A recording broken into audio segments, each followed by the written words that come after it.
Hello guys, இன்னைக்கு demon Lord மான்வாவோட episode 13 தான் பார்க்க போறோம். ஸோ வீடியோக்குள்ள போறதுக்கு முன்னாடி எப்பயும் போல மறக்காம ஒரே ஒரு லைக்கை தட்டி விட்டுருங்க. ஏன்னா அப்பதான் நிறைய பேருக்கு ரெக்கமெண்ட் ஆகும். அதே மாதிரி இது வரைக்கும் நம்ம சேனலுக்கு சப்ஸ்கிரைப் பண்ணலையா, சப்ஸ்கிரைப் பண்ணிக்கோங்க. சரி வாங்க நம்ம டைம் வேஸ்ட் பண்ணாம எப்பிக்குள்ள போகலாம். போன எபிசோட்ல நம்ம பிரெயின் வந்து மாட்டிப்பான்ல, அங்க எல்லாருமே அப்படியே துண்டு துண்டா ஆக்கலான்னு வருவாங்க. ஆனா மேலதான் கரெக்டான டைம்ல நம்ம ஹீரோ வந்திருப்பான். அங்க எல்லா விஷயத்தையும் பார்த்து நின்றுப்பான். ஹீரோ பார்த்தோன்னே தான் பிரெயினுக்கு ஒரு நிம்மதியை, யங் மாஸ்டர் நீங்க வந்து ஃபைனலி வந்துட்டீங்க.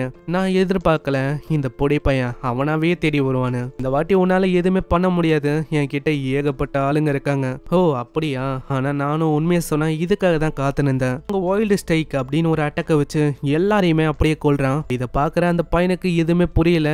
எப்படி அதுக்குள்ள இவன் எல்லாரையுமே கொண்டானு, நான் தனியாளால எப்படி எல்லாருமே கொல்ல முடியும்? அதுக்கப்புறம் தான் அவனுக்கு பழைய விஷயம் ஞாபகத்தை, உன்னால மிகப்பெரிய ஆர்பியை உருவாக்க முடியுது. அவனுக்கு இதெல்லாம் சாதாரணமான விஷயம் தான். நான் ஒரு பயங்கரமான மாஸ்டர். எனக்கு உன்னை பார்க்கும்போது இன்னமும் கடுப்பாவுது. நான் வந்து உன்னை அப்படியே கொல்ல போறேன். ஆனா அதுக்குள்ள ஹீரோ ஒரே ஒரு எத்து தான் எத்துறான். அதுக்கே அவன் எங்கேயோ போய் விடுறான். நீ வந்து இன்னமும் நீ மாறவே இல்லை. இந்த வீக்கான ஆளுங்களை டார்ச்சர் பண்ணி உனக்கு என்னடா கிடைக்குது? அதுல என்ன உனக்கு ஃபன்னு கிடைக்குதா, இல்ல வேற ஏதாச்சும் கிடைக்குதா, இல்ல ஏதாச்சும் பிசினஸ் ஆகுது, இல்ல ஹாபியா? எனக்கு புரியல அது என்னன்னு. நீ வந்து என்ன கொலை தான் போறியா? இதுக்கப்புறம் தான் இந்த பையனோட பாஸ்ட் சீனை காட்டுறாங்க. இந்த பையன் இருக்கான காரம் கிங்டமோட ஒரு எல்டர் சன்னா இருக்கான். அதுக்கும் மேல இவனுக்கு தலகனம் அது ரொம்ப அதிகம். ஏன்னா இவனை பத்தி சொன்னா இவன் மீடியா அடிச்சு கொண்டு இருக்கான். சின்ன சின்ன அனிமல்ஸை கொல்றது, அதுக்கு மேல தீய பத்தி விடுறது எல்லாம் பாக்குறதுக்கு அவனுக்கு அவ்வளவு சந்தோஷமா இருக்கும். இது ஒண்டி இல்லாம கிளாஸ்ல இருக்க ஒரு ஃபீமேல் ஸ்டூடெண்ட்டையே அவன் கொண்டு இருக்கான். எல்லாருமே ஏன்டா கொண்டுன்னு கேட்டா, அதுவா நான் வந்து என்னோட மேஜிக்கை டெஸ்ட் பண்ணேன் அவ்வளவுதான் அப்படின்னு தான் சொன்னா. அதுக்கப்புறம் எனக்கும் ஃபியூச்சர்ல ஒரு மெஷின் கிடைச்சது. ஆனா நான் பியூரிஃபை பண்ணணும், அதாவது நான் கொல்லணும். ஸோ அதுக்காக நான் தேடி வந்தேன். ஆனா அந்த டைம்ல அவன் எக்ஸ்பெல் ஆகிட்டான் அகாடமியை விட்டு. நான் வந்து பார்த்தோம், நான் ரொம்ப ஆச்சரியமான, ஏன்னா ஏகப்பட்ட ஆளுங்களை அவன் கொண்டு குவிச்சு வச்சிருந்தான். ஸோ இப்படிப்பட்ட கேரக்டரா இவன் வந்து ஃபியூச்சர்ல மாறுவான். ஸோ இப்படிப்பட்ட ஆளை கொல்றதுல எந்த விதமான தப்பும் இல்லை.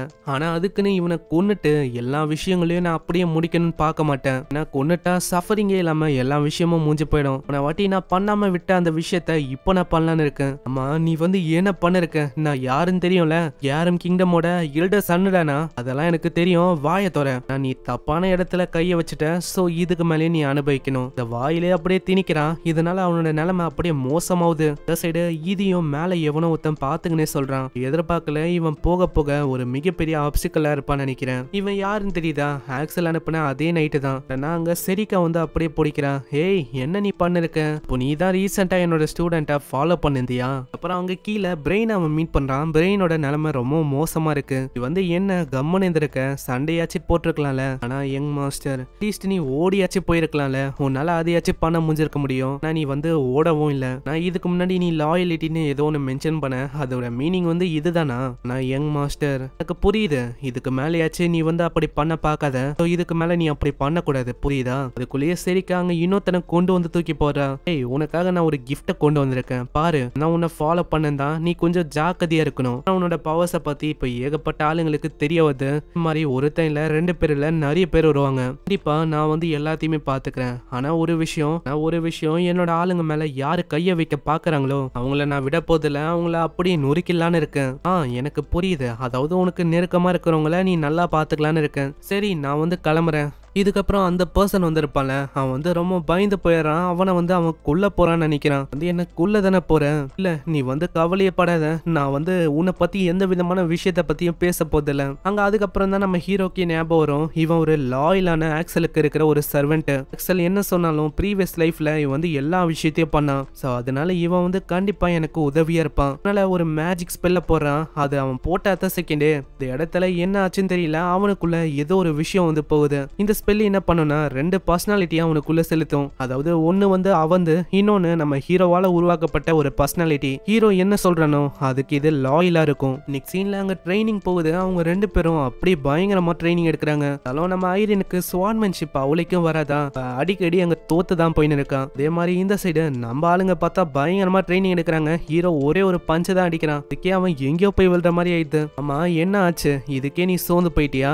இதெல்லாம் ஒண்ணுமே பத்தாது, நீ இன்னும் இன்னமும் நல்லா முன்னேறணும். யூஸ்லெஸ்ஸா நீ இருக்கக்கூடாது. போன வாட்டி என்ன ஆச்சுன்னு உனக்கு தெரியும்ல.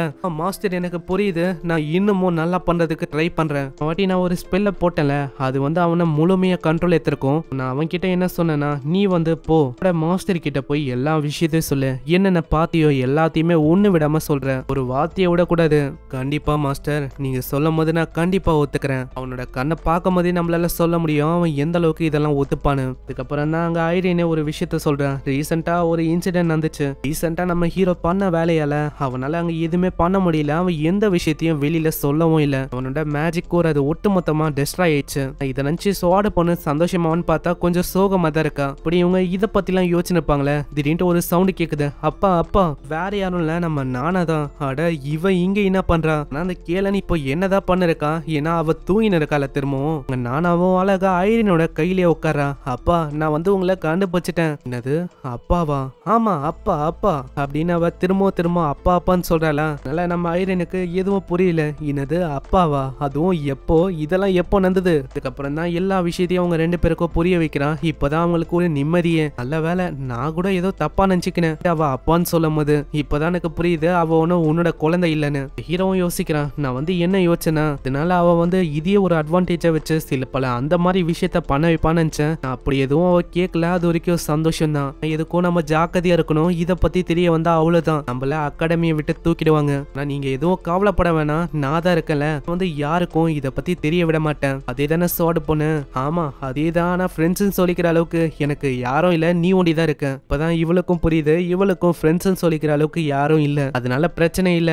எனக்கு வந்து ரொம்ப கவலையா இருக்க விஷயம் என்னன்னா, அவ வந்து ஒரு டிராகனும் இல்ல ஹியூமனும் இல்ல, ரெண்டுத்திலயும் கலந்த ஒரு ஹைபிரிட் அவ. இதனால யாருமே வெளியில அக்செப்ட் பண்ணிக்க மாட்டாங்க அவளை. அதனால தான் நீ வந்து அவளை பாத்துக்கிறியா? அதனால நான் வந்து உன்னோட ரூமுக்கு அடிக்கடி வரலாமா? நானும் அவளை பாத்துக்கலாம். ஆனா அதுக்குன்னு நீ வந்து தப்பாலாம் ஏத்துக்க கூடாது, நான் வேற ஏதோ ஒரு விஷயத்துக்காக வரேன்னு. இதை சொல்லும் போது அவ அப்படியே வெக்கப்படுறா. அங்க ஹீரோக்கு எதுவும் புரியல. சரி ஏதோ ஒண்ணு, இது வந்து நம்மளுக்குள்ள இருக்கிற ஒரு சீக்ரெட். அதனால நீ வந்து என்னோட ரூமுக்கு வரலாம். கண்டிப்பா நான் வந்து கூடிய சீக்கிரத்துல உன்னோட ரூமுக்கு வரேன். லேடி ஐரின், உங்களுக்கு என்ன ஆச்சு? நீங்க வந்து எதுக்கு ரொம்ப பிளஷ் ஆயின்னு இருக்கீங்க?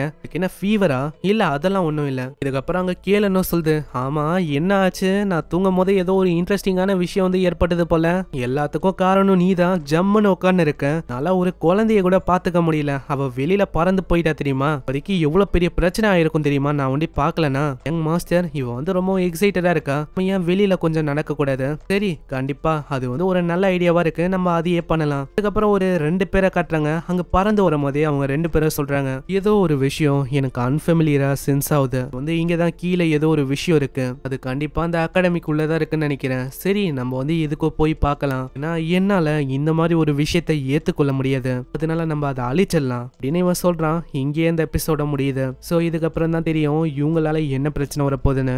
பார்த்தாலே இவங்களால சொல்ல முடியும் இவங்களும் ஒரு டிராகன் தானே. இதுக்கப்புறம் இன்னமும் வேற லெவல்ல போகும். ஏன்னா இதுக்கப்புறம் தான் டிராகனோட ஃபைட் எல்லாம் நீங்க பார்க்க போறீங்க. சோ மறக்காம கீழே ஒரு லைக்கை தட்டி விட்டுருங்க. நான் உங்களை நெக்ஸ்ட் எபிசோட்ல சந்திக்கிறேன். அது வரைக்கும் சைனரா.